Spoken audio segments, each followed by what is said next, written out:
अगर आपने कभी बिल्ली के बलूंगड़ों को देखा हो तो आपको पता चलेगा कि बिल्ली के बलूंगड़े कभी भी एक जगह पे जमा नहीं होते। कोई इधर निकल जाता है, कोई उधर निकल जाता है। आप इसको पकड़ेंगे तो वो उधर भाग जाएगा। सीएसएस के सब्जेक्ट्स भी इसी तरीके से हैं। कुछ दिन पहले मैंने एक वीडियो बनाई थी जिसके अंदर बताया था कि मैंने सीएसएस के सब्जेक्ट्स को बेसिकली कैसे तैयार किया था और नोट्स कैसे बनाए थे। इस वीडियो में मैं आपको ये बताऊंगा कि सीएसएस के सब्जेक्ट तैयार करने के बाद और मुतमईन होने के बाद कि मैंने ये कर लिया है, मुझे क्या क्या इश्यूज़ आए, बिल्ली के बलूंगड़ों की तरह मैं इन सब्जेक्ट्स को कैसे संभालता रहा फरवरी तक, तो ये इस वीडियो के अंदर आपको नज़र आएगा।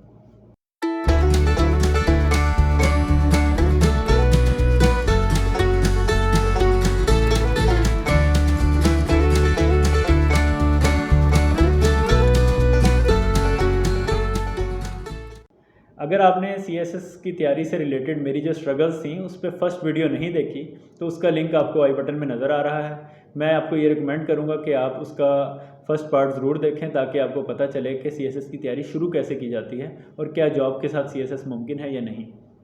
हाँ, अगर आपने वो वीडियो देख ली है तो हम आगे चलते हैं। तो मैं बता रहा था कि मैंने सितंबर तक अपने सारे जो सब्जेक्ट्स थे वो तैयार कर लिए, जून जुलाई अगस्त और सितंबर में। उसके बाद बारी आती थी रिवीजन की। अब अक्टूबर की मुझे याद है कि फ़र्स्ट डेट थी और मैंने देखा कि इंटरनेशनल लॉ की बुक के अंदर जो चीज़ें लिखी हुई हैं वो तो मुझे आती ही नहीं हैं। तो मुझे ये पता चला कि इंटरनेशनल लॉ जो है वो थोड़ा सा मुश्किल सब्जेक्ट है और उसकी तैयारी इस तरीके से नहीं होती जैसे मैं नोट्स बना के मुतमईन हो गया हूँ कि ठीक है इसकी तैयारी हो गई। इसके लिए कुछ चीज़ें याद भी करनी पड़ती हैं, इसमें बहुत सारी डेफिनेशंस हैं। तो मैंने इंटरनेशनल लॉ की जो डेफिनेशंस हैं और इस तरह की चीज़ें रट्टा लगाने वाली जो चीज़ें हैं उसके लिए एक टाइम मुख्तस किया। डेली सुबह 6 बजे मैं छत पर चला जाता था और 1 घंटा वॉक करता था और साथ साथ वो चीज़ें बार बार पढ़ता था, बार बार रिवाइज़ करता था, रट्टा लगाता था जिसे अदर वर्ड्स में कहते हैं। तो उससे मेरा इंटरनेशनल लॉ जो है वो कवर हुआ। उसके अलावा मुझे ये मालूम हुआ कि सीएसएस के लिए मैंने जो एसे तैयार किया है वो तो अभी फुली तैयार ही नहीं किया। अभी तो मेरे कुछ पैराग्राफ्स बने हैं और उन पैराग्राफ्स को मैं एसे की फॉर्म में लेके नहीं जा पाता। तो मैंने एसे राइटिंग का बाकायदा आगाज़ किया। फिर मुझे पता चला कि आउटलाइंस भी बनानी चाहिए। मैंने डेली बेसिस पे एक आउटलाइन बनानी स्टार्ट कर दी। प्रेसिक मैंने सीख तो ली थी लेकिन मैंने प्रैक्टिस नहीं की थी, तो मैंने डेली प्रेसी की भी प्रैक्टिस शुरू कर दी। तकरीबन 25 दिन तक मैं डेली सीएसएस की प्रेसी की तैयारी करता था। 2016 का पेपर देखा, 1995 का पेपर देखा, 1990 तक की मैंने हर पेपर की प्रेसी की थी। इसी तरीके से ट्रांसलेशन की थी। तो ये मैंने अक्टूबर के महीने में किया। इसी तरीके से कॉम्प्रीहेंशन का मुझे मसला नहीं था क्योंकि मैंने बचपन से जिस स्कूल में मैं पढ़ता था वहाँ कॉम्प्रीहेंशन पे बहुत ज़्यादा फोकस किया जाता था। 5th 6th 7th 8th class में मैंने बहुत ज़्यादा कॉम्प्रीहेंशंस किए थे, उसका मुझे इशू नहीं था। हाँ, एडीएम्स और वोकेबलरी को रट्टा लगाने वाला काम था, ये मुश्किल था।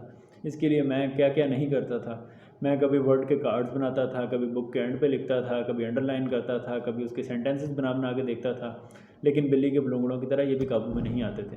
और इतनी सारी एफ़र्ट्स के बावजूद जब सीएसएस की प्रेसी का पेपर आया तो उसके अंदर मुझे 5-6 ही वोकेबलरी के वर्ड आते थे।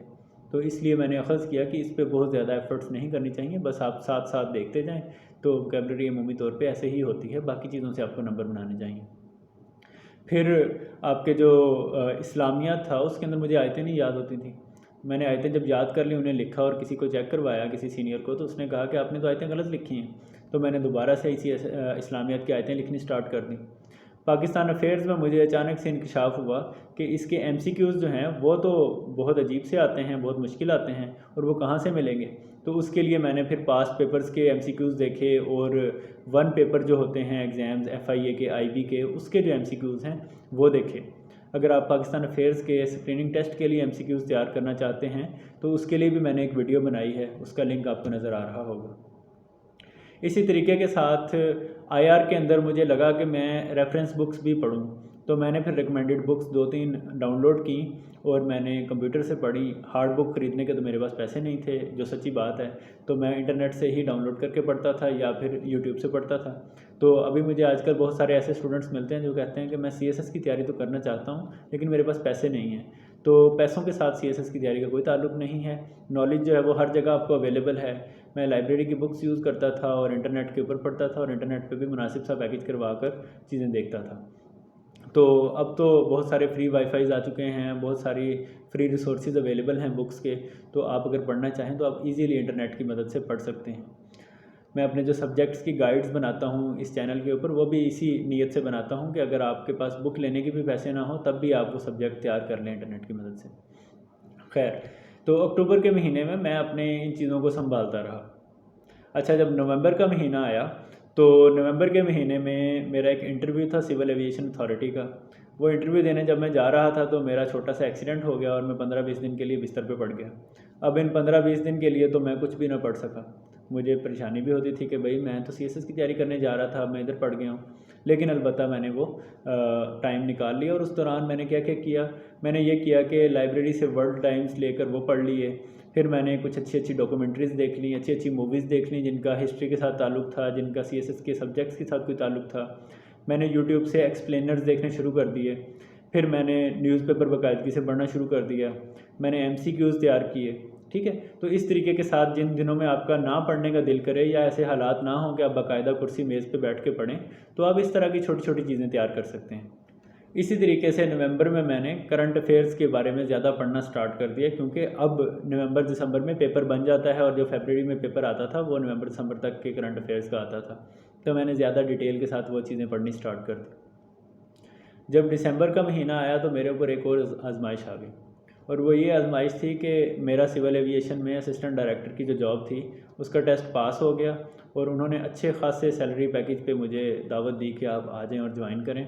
लेकिन उसके साथ एक शर्त थी, और वो ये शर्त थी कि मैं 5 साल तक कहीं और किसी और जॉब पे अप्लाई नहीं कर सकता, और अगर मैं अप्लाई करूँगा तो मुझे 25 लाख रुपए देने पड़ेंगे एज अ बॉन्ड।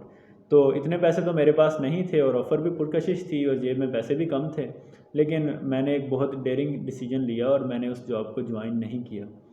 मैंने कहा कि अगर मैं उस जॉब को ज्वाइन कर लेता हूँ तो मेरा मेन गोल जो है वो कॉम्प्रोमाइज़ हो जाएगा, और मैं अपनी तैयारी अपनी धुन में करता रहा। और उन दिनों तो मैं बहुत ज़्यादा खुश होता था कि ये तो मेरी अपनी चॉइस है, ये वाले जो दिन हैं ये मैं अपनी चॉइस से इन दिनों पे आया हूँ, अदरवाइज़ तो मैं अच्छी खासी सैलरी ले रहा होता।